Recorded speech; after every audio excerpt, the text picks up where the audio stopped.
نحمده ونصلي على رسوله الکریم اما بعد۔ پارہ نمبر 22 سورہ یاسین آیت نمبر 14۔ اعوذ باللہ من الشیطان الرجیم بسم اللہ الرحمن الرحیم۔ واضرب لهم مثلا اصحاب القرية اذ جاءها المرسلون اذ ارسلنا الیہم اثنین فکذبوہما فعززنا بثالث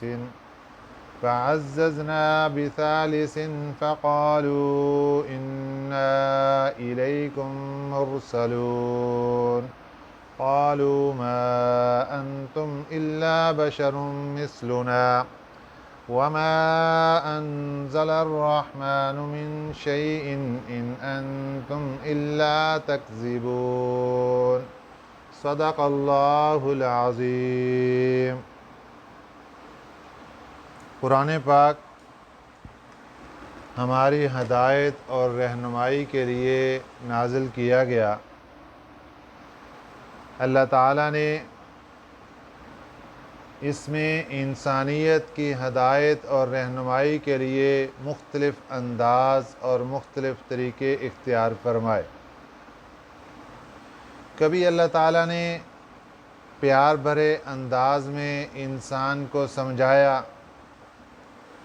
اور کبھی اللہ تعالیٰ نے جلالی انداز اختیار فرما کر انسان کو سمجھایا۔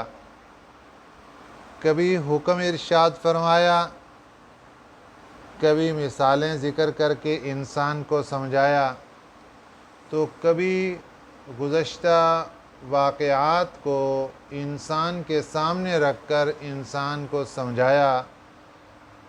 تمام باتوں کا مقصد انسان کی اصلاح ہے۔ اور یہاں پر جو سب سے بڑا مسئلہ انسانیت میں وہ ہے شرک کا۔ حضرات انبیاء اکرام علیہم السلام سب سے زیادہ جس بات کی اصلاح فرمائی اور تردید کی، اس کا نام ہے شرک۔ مشرک اللہ تعالیٰ کو بہت زیادہ غصہ دلاتا ہے، بہت ناراض کرتا ہے۔ آج کے سبق میں اللہ تعالیٰ نے ایک واقعہ بیان فرمایا ہے، اور جس کا آغاز ان الفاظ کے ساتھ کیا، وَاضْرِبْ لَهُمْ مَثَلًا۔ اے میرے نبی صلی اللہ علیہ وسلم، ان مکہ کے مشرکین کے سامنے ایک مثال بیان کیجئے، ایک واقعہ بیان کیجئے۔ واقعہ کچھ یوں ہے، ایک بستی ہے ملک شام کی جس کا نام ہے انطاکیہ۔ وہاں پر اللہ تعالیٰ کا پیغام لے کر دو رسول آتے ہیں، دو قاصد آتے ہیں اللہ تعالیٰ کے۔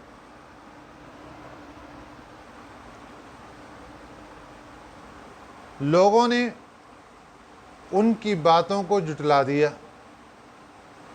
تو اللہ تعالیٰ نے ایک تیسرے آدمی کو قاصد بنا کر ان کی تائید کے لیے، ان کی تصدیق کے لیے بھیجا۔ قوم کے لوگ اپنے شرک پر، بت پرستی پر اس قدر جم چکے تھے کہ انہوں نے ان تینوں کو جھٹلا دیا اور ان کی گستاخیاں کرنی شروع کر دیں۔ جب یہ تینوں افراد اس بستی میں داخل ہوئے، ابتدا میں دو اس بستی میں داخل ہوئے، تو وہاں پر ایک نجار کی دکان تھی۔ نجار کہتے ہیں جو لکڑی کا کام کرنے والا، جس کو بڑھائی بھی کہتے ہیں۔ اس کی دکان تھی وہاں پہ، اور یہ بندہ جذام کے مرض میں مبتلا تھا۔ بڑے عرصے سے 70 سال کا عرصہ گزر چکا تھا اور بتوں کے سامنے ہاتھ جوڑے کھڑا تھا کہ مجھے شفا دے دو، بڑی تکلیف ہے، مجھے شفا دے دو. لیکن بتوں کے اندر یہ کہاں طاقت ہے کہ اس کو شفا دے دے. جب یہ اللہ کے نبی اس بستی سے داخل ہوئے اور سب سے پہلی ملاقات اس بندے سے ہوئی، اس کو دعوت دے دی. اس نے کہا کہ مجھے یہ تکلیف ہے اور اتنے عرصے سے میں بتوں کے سامنے ہاتھ جوڑے کھڑا ہوں، مجھے شفا نہیں ہو رہی، اور تم کہتے ہو کہ ہم نبی ہیں، ہم اللہ کے بھیجے ہوئے ہیں، تمہارے پاس کیا نشانی ہے؟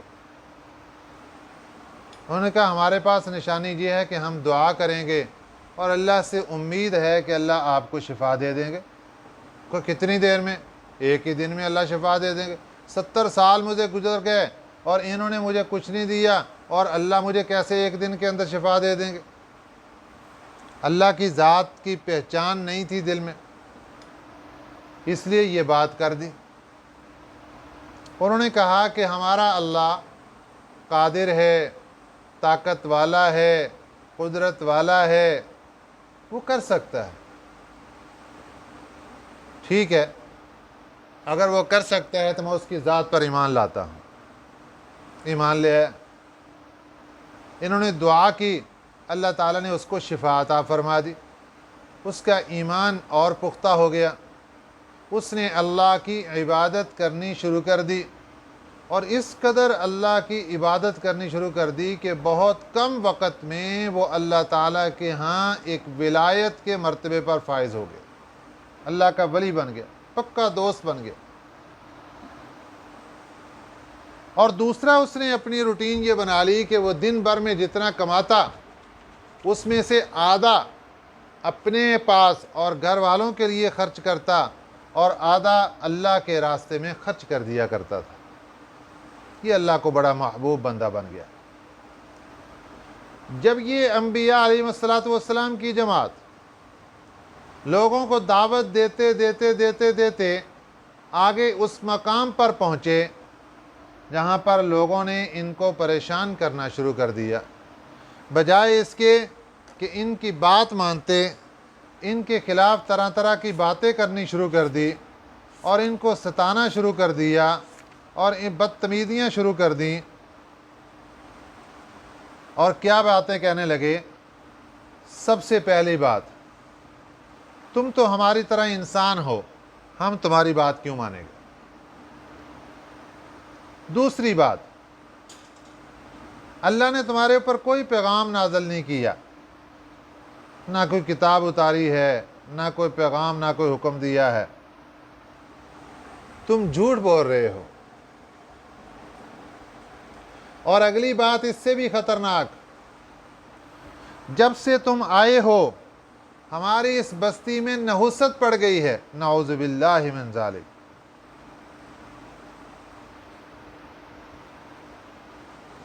بستی والوں کو اللہ تعالیٰ نے آزمائش میں ڈالا تھا، یا تو قحط آ گیا تھا وہاں پر، یا کوئی اور آزمائش آ گئی، اور انہوں نے بجائے اس کے کہ اپنے گناہوں کو، اپنے جرم کو سوچتے کہ ہم یہ کر رہے ہیں، وہ انبیاء علیہ السلام کی ذمہ داری لگا دی کہ آپ کی نحوست ہے، آپ کی وجہ سے یہ سارا معاملہ ہو گیا.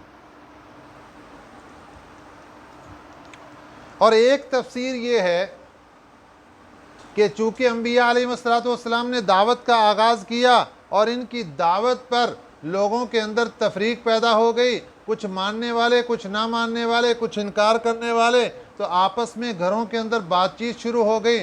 تو وہ کہنے لگے ہم سب پہلے بتوں کی پوجا کرتے تھے، تمہارے آنے کی وجہ سے یہ جماعتیں بننا شروع ہو گئیں اور گھر گھر کے اندر تفریقات پیدا ہو گئیں، یہ نحوست تمہاری ہے. ان سب چیزوں کا جواب انبیاء علیہ السلام نے بہت ہی نرم لہجے کے اندر دیا، بہت ہی نرم لہجے کے اندر. کیا کہا ہمارے رب کو پتہ ہے کہ ہم رسول ہیں، اور ہماری ڈیوٹی صرف بات کو پہنچا دینا ہے، اور ہمیں منحوس صرف اس بات پر قرار دے دیا گیا کہ ہم نے تمہیں نصیحت کی ہے، یہ قصور ہے ہمارا۔ لیکن قوم والے ایسے بدتمیز بن گئے کہ انبیاء علیہ السلام کو دھمکیاں دینے لگے کہ اگر تم باز نہ آئے اپنی ان باتوں سے تو ہم تمہیں رجم کر دیں گے، سنگسار کر دیں گے، پتھر مار مار کر مار دیں گے، اور بہت سی تکلیفیں دیں گے۔ اپنی اس تبلیغ سے باز آ جاؤ اور ہمیں کچھ نہ کہو، ہم جو مرضی بتوں کو پوجتے رہیں، ہمیں کوئی کچھ کہنے والا نہ ہو۔ جب بات اس مقام تک پہنچ گئی اور انبیاء علیہ السلام کی زندگیاں خطرے میں آ گئیں، تو وہ اللہ والا جس نے اس بستی کے شروع میں ان انبیاء علیہ السلام کے ہاتھ پر کلمہ پڑھا تھا، اس کو اطلاع ہو گئی۔ وہ وہاں سے دوڑتا ہوا آیا اور آ کر اس نے ان کو سمجھایا اور ایک لمبی تقریر فرمائی کہ دیکھو، یہ لوگ تم سے کچھ مانگ تو نہیں رہے، تم ان کی بات مان لو، ہدایت حاصل کر لو، اور میں بھی تمہارے سامنے یہ اعلان کرتا ہوں کہ میں نے بھی کلمہ پڑھ لیا اور میں بھی اسلام لا چکا ہوں، ان کی بات مان چکا ہوں۔ جب یہ بات سننے کی دیر تھی کہ قوم والوں نے ان کو مارنا شروع کر دیا، بہت تکلیف پہنچائی اس اللہ والے کو، مار مار کر شہید کر دیا یا گلا گھونٹ کر شہید کر دیا، یا کوئی بھی تکلیف پہنچائی جس سے اس کو شہید کر دیا گیا۔ اور جب اس کی روح نکل رہی تھی، اللہ تعالیٰ نے جنت اس کے سامنے کر دی اور اس کو حکم دے دیا کہ ادھر دنیا سے آتا جا اور جنت میں داخل ہو جا۔ اس وقت بھی اس نے قوم کی فکر کی اور اللہ تعالیٰ کے سامنے یہی درخواست کی، یا اللہ کاش کہ قوم والوں کو بھی آج یہ پتہ چل جاتا کہ یہ مجھے اللہ نے کتنا بڑا انعام دیا ہے اور جنت میں داخل کر دیا، تو قوم والے بھی میرا راستہ اختیار کرتے، انبیاء کی بات مانتے، اور وہ بھی اس راستے پر چل کے جنت میں جانے والے بن جاتے۔ اس آدمی کا نام تھا حضرت حبیب نجار رحمہ اللہ تعالی۔ آج بھی ملک شام میں انطاکیہ کی بستی میں ان کا مزار معروف و مشہور ہے، اور وہاں پر لوگ جاتے ہیں اور دعائے خیر کرتے ہیں۔ اس کے بعد وہ جو انبیاء علیہ السلام تھے ان کو بھی شہید کر دیا گیا۔ ان کے بارے میں ایک قول تو یہ ہے کہ یہ اللہ کے نبی تھے، حضرت عیسیٰ علیہ السلام سے پہلے زمانہ تھا، اور اس وقت یہ انطاکیہ بستی میں 3 رسول آئے تھے۔ اور ایک قول یہ ہے کہ یہ رسول نہیں تھے بلکہ یہ قاصد تھے، حضرت عیسیٰ علیہ السلام کے حواری تھے، ان کے صحابی تھے، ان کی طرف سے اللہ کا یہ پیغام لے کر آئے تھے۔ تو حضرت عیسیٰ علیہ السلام کا پیغام لے کر آنے والے گویا کہ اللہ کا پیغام لے کر آنے والے۔ وَاضْرِبْ لَهُمْ مَثَلًا أَصْحَابَ الْقَرْيَةِ، بیان کر دو ان کے سامنے ایک مثال اصحاب القریتی، بستی والوں کی، اِذْ جَاءَهَا الْمُرْسَلُونَ، جب آئے ان کے پاس رسول، جب ان کے پاس رسول۔ یہاں رسول سے اگر تو وہ اللہ کے نبی ہیں پھر تو ٹھیک ہے، اور اگر رسول دوسرے معنی میں ہے کہ حضرت عیسیٰ علیہ السلام کے بمعنی قاصد، تو اس کا معنی ہوگا بھیجے ہوئے، قاصد۔ اذ ارسلنا الیہم اثنین، جب ہم نے بھیجا ان کے پاس 2 کو، فکذبوہما، پھر جھٹلا دیا انہوں نے ان دونوں کو، فعززنا، پھر ہم نے قوت دی، بثالث، تیسرے کے ذریعے سے، فقالوا انا الیکم مرسلون، ان تینوں نے کہا کہ بے شک ہم تمہارے پاس بھیجے ہوئے ہیں۔ قوم والوں نے کیا کہا؟ قالوا، کہنے لگے، ما انتم الا بشر مثلنا، نہیں ہو تم مگر انسان ہو ہماری طرح، تم تو ہماری طرح انسان ہو، ہم تمہاری بات کیوں مانیں گے؟ وما انزل الرحمن من شیء، دوسرا الزام رحمان نے تمہارے پر کچھ بھی نازل نہیں کیا۔ تیسرا الزام ان انتم الا تکذبون، نہیں ہو تم مگر جھوٹ بول رہے ہو، تم خالص جھوٹے ہو۔ اتنا بڑا بڑا الزام وقت کے نبیوں پر، قاصد پر لگا دیا گیا، لیکن آگے انہوں نے کیا لہجہ اختیار کیا؟ قالوا ربنا یعلم، کہنے لگے کہ ہمارا رب جانتا ہے، انا الیکم لمرسلون، کہ ہم تمہارے پاس بھیجے ہوئے ہیں، اللہ کو تو پتہ ہے۔ اور رہی بات تمہارے ماننے یا نہ ماننے کی، وما علینا الا البلاغ المبین، نہیں ہے ہماری ذمہ داری مگر بات کا پہنچا دینا، ہم تو صرف بات کے پہنچانے کے پابند ہیں، آگے بات کو ماننا یا نہ ماننا یہ تمہاری اپنی مرضی ہے، مان لو گے تو کامیاب، نہیں مانو گے تو نقصان تمہارا ہوگا۔ قالوا انا تطیرنا بکم، کہنے لگے کہ بے شک ہم نے منحوس دیکھا ہے تمہیں، تمہاری نحوست پڑ گئی بستی پر۔ لئن لم تنتہوا، اگر تم باز نہ آئے، لنرجمنکم، ہم تمہیں سزا دیں گے، سنگسار کر دیں گے۔ وَلَيَمَسَّنَّكُم مِّنَّا عَذَابٌ أَلِيمٌ، اور ضرور بھی ضرور ہم تمہیں پہنچائیں گے اپنے پاس سے دردناک عذاب، سنگسار کریں گے اور دردناک قسم کی تکلیف پہنچائیں گے۔ قالوا طائرکم، وہ کہنے لگے تمہاری نحوست معکم، تمہارے ساتھ، ذرا سوچو تو صحیح، ہماری نحوست تھوڑی ہے، تمہاری نحوست ہے جو تمہارے ساتھ ہے، تمہارے بدعمالیوں کی نحوست، گناہوں کی نحوست، انسان جو گناہ کرتا ہے اس کی نحوست ہوتی ہے اس کے ساتھ، اور اسی کی وجہ سے سارا اس کا بیڑا غرق ہوتا ہے، اور وہ نام کبھی کسی چیز کا لے دیتا ہے، کبھی کسی چیز کا لے دیتا ہے۔ تمہاری نحوست ہے تمہارے ساتھ۔ ان ذکرتم، یہ سوال کیا ان سے کہ ہمیں منحوس قرار دیا اور ہمارے بارے میں طرح طرح کے جملے کہے گئے، کس بنا پر؟ ہمارا قصور کیا ہے؟ ان ذکرتم، کیا اس بات پر کہ تمہیں سمجھایا گیا، تمہیں نصیحت کی گئی، یہ قصور ہے، اور اس قصور کی بنا پر تم نے ہمیں طرح طرح کے باتیں کسنی شروع کر دیں؟ بل انتم قوم مسرفون، بلکہ تم ایسی قوم ہو جو حد سے تجاوز کر چکی ہو۔ وجاء من اقصى المدینۃ، اور آ گیا شہر کے کنارے سے، اقصیٰ کہتے ہیں کنارے کو، شہر مدینہ شہر کو کہتے ہیں، شہر کے کنارے سے رجل، ایک مرد، یسعی، دوڑتا ہوا، قال یا قومی، کہنے لگا اے میری قوم، یا قومی، میم کے نیچے جو زیر ہے یہ بتا رہی کہ اصل عبارت تھی یا قومی، یا تھی یہاں پر، آگے اتبعوا کے ساتھ ملانے کی وجہ سے یہاں پر یا کو حذف کر دیا گیا، یا قوم اتبعوا المرسلین، اے میری قوم اتباع کرو رسولوں کی، بات مان لو ان کی، اتبعوا من لا یسألکم، اتباع کر لو ان لوگوں کی، لا یسألکم اجرا، جو نہیں مانگتے تم سے کوئی اجر، کوئی بدلہ نہیں مانگتے، کوئی پیسہ نہیں مانگ رہے، وہم مہتدون، اور وہ صحیح راستے پر ہیں، ہدایت پر ہیں۔ وَمَا لِيَ لَا أَعْبُدُ الَّذِي فَطَرَنِي وَإِلَيْهِ تُرْجَعُونَ، اور کیا ہو گیا ہے مجھے کہ نہ میں عبادت کروں اس ذات کی، فطرنی، جس نے مجھے پیدا کیا، وَإِلَيْهِ تُرْجَعُونَ، اور اسی کی طرف تم لوٹ کر جاؤ گے۔ کہ سوچو تو صحیح کہ مجھے کیا ہو گیا، میں اس ذات کی عبادت کیوں نہیں کرتا؟ یہ بتوں کو جو پوج رہے ہو، ان کے نام کے نظر و نیاز اور ان کے نام کے چڑھاوے چڑھا رہے ہو، اللہ کی بندگی کیوں نہیں کرتے؟ اَأَتَّخِذُ مِن دُونِهِ آلِهَةً، کیا بنا لیا ہے تم نے اس اللہ کے علاوہ معبودوں کو؟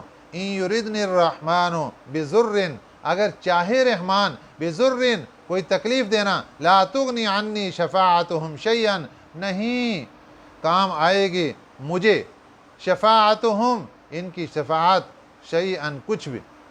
یہ جن بتوں کو پوج رہے ہیں، ان بتوں کی سفارشیں اور ان کی کوئی بھی کام مجھے کوئی بھی فائدہ نہیں دے گا اگر اللہ مجھے تکلیف دینے کا ارادہ کر لیں۔ وَلَا يُنْقِذُونَ، اور نہ یہ مجھے اللہ سے چھڑا سکیں گے۔ انی اذا لفی ضلال مبین، بے شک میں اس وقت کھلی گمراہی میں ہوں گا۔ انی آمنت بربکم، اب اعلان کر دیا اس نے، اب تک اس نے اپنے ایمان کو چھپایا ہوا تھا. انی آمنتو، بے شک میں ایمان لے آیا ہوں، بربکم، تمہارے رب پر، فاسمعون. یہاں پر بھی نون کے نیچے زیر ہے، اصل عبارت تھی فاسمعونی، مجھ سے سن لو. اب یہ بات سننے کی دیر تھی کہ لوگوں نے اس کو مار مار کر شہید کر دیا. قیل ادخل الجنہ، جیسے ہی شہادت ہوئی، قیل، کہا گیا، حکم دیا گیا، ادخل الجنہ، داخل ہو جاؤ جنت میں. جیسے ہی جنت کے داخلے کا حکم ملا، قال یا لیت قومی یعلمون، کہنے لگے یا لیت، کاش، قومی، میری قوم، یعلمون، جان لیتے، میری قوم کو بھی یہ پتہ چل جاتا کہ میں ایمان لایا اور اللہ نے مجھے اتنا پروٹوکول دیا، اتنے انعامات اور جنت دے دی، اور یہ لوگ بھی ایمان لے آتے. بما غفر لی ربی، اس بات پر کہ مجھے بخش دیا ہے میرے رب نے، وجعلنی من المکرمین، اور کر دیا ہے مجھے معزز. مکرمین، عزت والوں. اب قوم والوں نے ان کو شہید کر دیا، اور اس کے بعد جو انبیاء علیہ السلام کی جماعت تھی، ایک قول یہ کہ ان کو بھی شہید کر دیا، اور ایک قول یہ کہ ان کو نہیں کر سکے. وما انزلنا علی قومہ، اور نہیں ہم نے اتارا اس قوم پر، من بعدہ، اس کے بعد، من جند من السماء، کوئی فوج، کوئی لشکر آسمان سے، وما کننا منزلین، اور نہ ہی ہم اتارنے والے تھے. ہمیں اس قوم کو ہلاک کرنے کے لیے کوئی آسمان سے فوج اتارنے کی ضرورت نہیں پڑی، اور نہ ہی ہم اتارنے والے ہیں. ہمارا طریقہ بھی پہلے ایسا نہیں ہے کہ ہمیں کوئی فوجیں آسمان سے نازل کرنی پڑیں ان بدماشوں سے نمٹنے کے لیے. تو پھر کیا ہوا؟ اللہ نے حضرت جبرائیل امین علیہ السلام کو بھیجا، آپ تشریف لائے، اس پوری بستی کے ایک اس کنارے پر ہاتھ رکھا، ایک دوسرے کنارے پر ہاتھ رکھا، اور ایک چیخ ماری. اس چیخ کے سننے کی دیر تھی کہ ان لوگوں کے کلیجے پھٹ گئے، اور وہیں کے وہیں سب موت کے گھاٹ اتر گئے. ان کانت الا صیحۃ واحدۃ، نہیں تھے وہ مگر ایک چیخ تھی، ایک چنگار تھی. فاذا هم خامدون، وہ سب کے سب بجھ گئے. یہاں انسان کی موت کو کہا گیا خامدون، بجھ گئے. کس وجہ سے کہا گیا؟ انسان کے اندر جو جان ہے اس کی نشانی ہے حرارت. یہ خون جو چل رہا ہے نا، یہ حرارت ہے، اور یہی حرارت جب ختم ہو جاتی تو کہتے ہیں انسان ٹھنڈا ہو گیا، مر گیا، فوت ہو گیا. اس لیے کہا گیا فَإِذَا هُمْ خَامِدُونَ، وہ سب کے سب بجھ گئے. یا حسرتاً علی العباد، افسوس ہے بندوں پر، ما یأتیہم من رسول، نہیں آیا ان کے پاس کوئی رسول، الا کانوا بہ یستہزئون، مگر وہ اس کا مذاق اڑایا کرتے تھے. جب بھی کوئی رسول آیا، کوئی دین کی بات بتانے والا آیا، بجائے اس کے کہ اس کی بات مانتے، اس کا مذاق اڑانا شروع کر دیا. الم یروا کم اہلکنا قبلہم من القرون، کیا نہیں دیکھا انہوں نے کہ کتنوں کو ہم نے ہلاک کر دیا ان سے پہلے، من القرون، جماعتوں میں. پہلے کتنی جماعتوں کو ہم نے ہلاک کر دیا. ایک جماعت حضرت نوح علیہ السلام کی قوم کو دیکھ لیجئے، ایک جماعت قوم عاد کو دیکھ لیجئے، ایک جماعت قوم سمود کو دیکھ لیجئے، ایک جماعت قوم لوط کو دیکھ لیجئے، ایک جماعت اصحاب مدین کو دیکھ لیجئے، ایک جماعت اصحاب الایکہ کو دیکھ لیجئے. مختلف جماعتیں، اللہ نے کتنوں کو ہلاک کر دیا. انہم الیہم لا یرجعون، بے شک وہ ان کے پاس لوٹ کر نہیں آئے. اللہ جب کسی کو بلا لیتا ہے، آج دیکھو جس کو اللہ بلا لیتے ہیں، کسی کو چارپائی پہ لیٹے ہوئے اللہ کا بلاوا آ جاتا ہے، موت آ جاتی ہے. کوئی ہاسپٹل میں مر گیا، کوئی سڑک پہ چلتے ہوئے مر گیا، کوئی پانی میں چلا گیا، کہیں کہیں اللہ تعالیٰ نے کیسے کیسے لوگوں کو بلا لیا. کوئی واپس آیا ہمارے پاس؟ کوئی نہیں آیا. تو اللہ سب کو یہی سمجھا رہے ہیں، ایک ایک کر کے بھی ہمارے پاس، جماعتوں کی جماعتیں بھی ہمارے پاس، لیکن واپس کوئی نہیں آتا. جب واپس کوئی نہیں آتا تو سمجھ لو اس سے پہلے تیاری کرنا ضروری ہے. وَإِن كُلٌّ لَمَّا جَمِيعٌ لَدَيْنَا مُحْضَرُونَ، اور یہ سب کے سب ہمارے سامنے محضرون، پکڑے ہوئے ہیں. حاضر کیے ہوئے ہیں۔ ایک مجرم کو جس طرح ہتھ کڑی لگائی جاتی ہے اور اس کو جج کے سامنے پیش کر دیا جاتا ہے کہ اس نے فلاں فلاں جرم کیے ہیں، اسی طرح ایک گناہگار بندہ، ایک بت پرست بندہ، ایک مشرک بندہ، ایک اللہ کا نافرمان بندہ، اس کو فرشتے ہتھ کڑی لگا کر مجرم بنا کر اللہ کی عدالت میں پیش کر دیتے ہیں کہ یہ مجرم ہے۔ اس لیے فرما دیا یہ سب کے سب پکڑے ہوئے ہمارے پاس آ کر حاضر ہوتے ہیں۔ اللہ تعالی ہمیں صحیح سمجھ نصیب فرمائے اور قرآنی تعلیمات پر صحیح معنی میں عمل کرنے کی توفیق عطا فرمائے۔ آمین۔ وما علینا الا البلاغ المبین۔ اللہم صلی علی محمد وعلی آل محمد کما صلیت علی ابراہیم وعلی آل ابراہیم انک